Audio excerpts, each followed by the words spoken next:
Kapag kinabukasan ng bayan ang pinag-uusapan, non-negotiable. Simula tayo sa Luneta, papuntang Mindiola.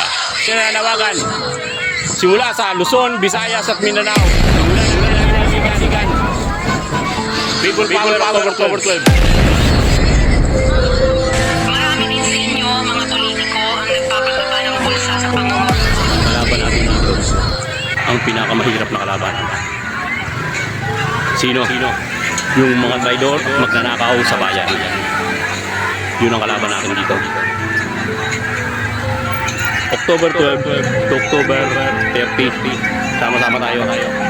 Labanan natin yung mga kunyang traidor at magnanakaw sa bayan. Katahimikan o kalayaan, mamili ka.